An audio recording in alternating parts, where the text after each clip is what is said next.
watching Sunday Morning Matters on KC24, your local election headquarters. Silence could be deadly. That's what state lawmakers in 6 counties in the Central Valley are declaring to the governor if he does not issue a statewide drought emergency. So let's welcome back our panel this week. KMJ radio host Ray Appleton and the regional director for the California Democrats, Humberto Gomez. So Ray, you've been covering the water wars for a long time. State Senator Andreas Borges doesn't want to start a new water war. That's what he said. But is that happening with the governor not declaring a statewide drought emergency? It's that old adage, fish versus farmers. Well, I think eventually the governor's going to have to kowtow. I don't think he can survive politically without doing that. He's going to have to, go along with the state and all of the local leaders that have come together, at least in this area, demanding a little bit of attention be paid to this.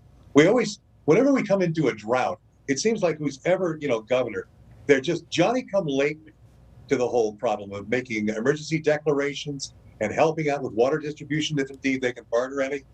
And it looks like Newsom's going to, fall into the same trap. So I think history is going to repeat. I don't think we've learned anything from the past. There's certainly no new storage. So, let the whole state go. Bye-bye. It's very sad that we have not become proactive because there's plenty of water for environmentalists. There's plenty of water for farms.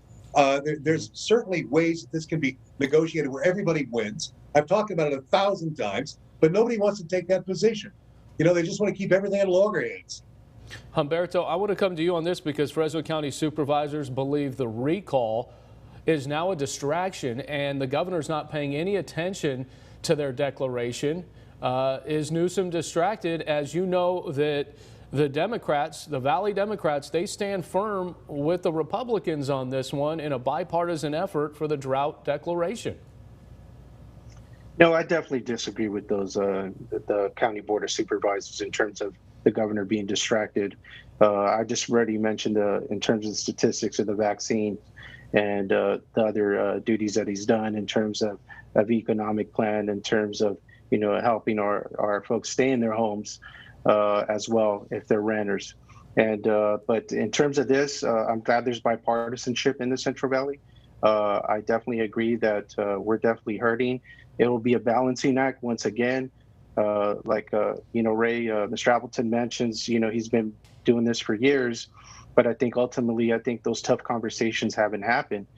Folks take a position that they're going to do this, or folks take a position that they're going to do this, but there's no in terms of a mediator in order to accomplish this, specifically when we're in drought conditions, when the most valuable resource, like in some towns, their wells could go dry.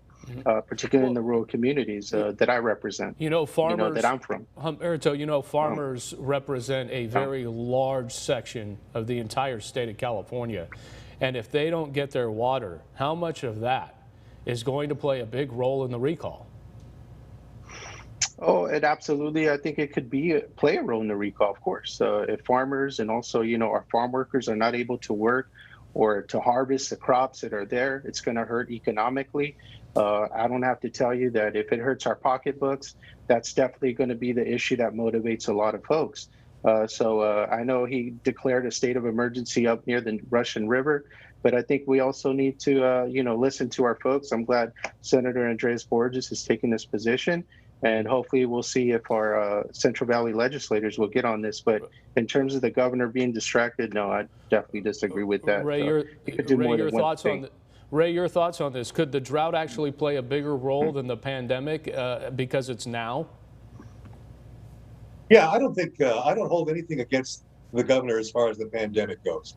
A lot of people say this is why he's being recalled. For me, no.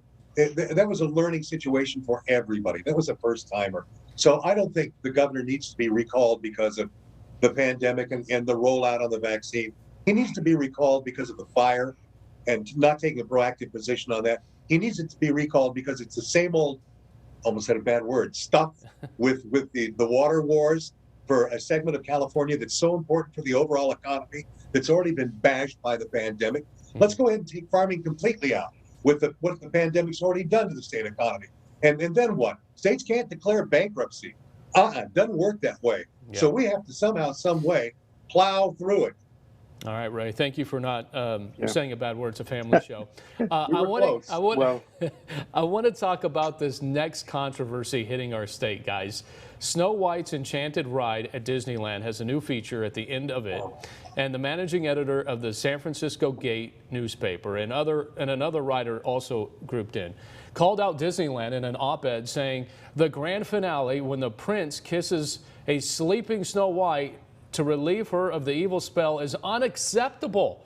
Now, here's the passage in the article so everybody understands. A kiss he gives to her without her consent while she's asleep, which cannot possibly be true love if only one person knows it's happening. Haven't we already agreed that consent in early Disney movies is a major issue?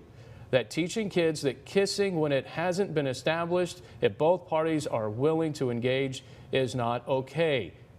It's hard to understand why the Disneyland of 2021 would choose to add a scene with such old-fashioned ideas of what a man is allowed to do to a woman, end quote. All right, guys, clickbait, cancel culture, or does the writer have a good point, right?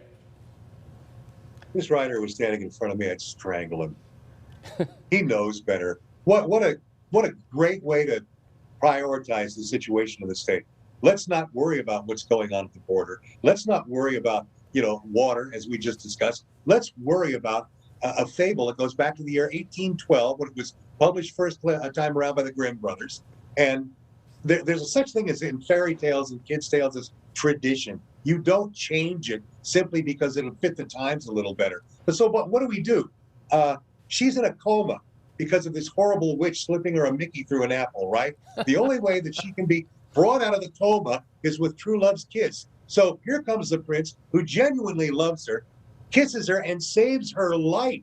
She's healthy again. She can take care of the dwarves. She can do whatever she needs to do. But this guy would rather just have her stay in a coma, be put on a life support system until somebody comes along and trips over the plug, and Snow White assumes room temperature, and then, completely ruins every kid's life. I got to get, Ray is so passionate about this. Humberto, we have about 30 seconds left. Get in here.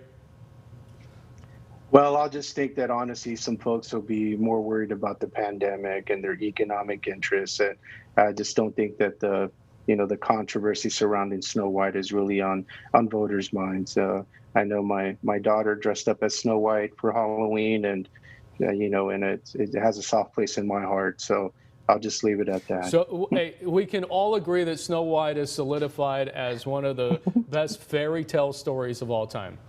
Yeah. Love it. Are we good with that? Yes, absolutely. All right. Yes. Humberto Gomez, Ray Appleton, thank you so much. Appreciate the time. All right. Thank you. Coming up, she went from running the Fresno Black Chamber of Commerce to the Newsom administration. Tara Lynn Gray is just days into her new job. What's her role? And can she help Central Valley businesses directly? She'll join me next.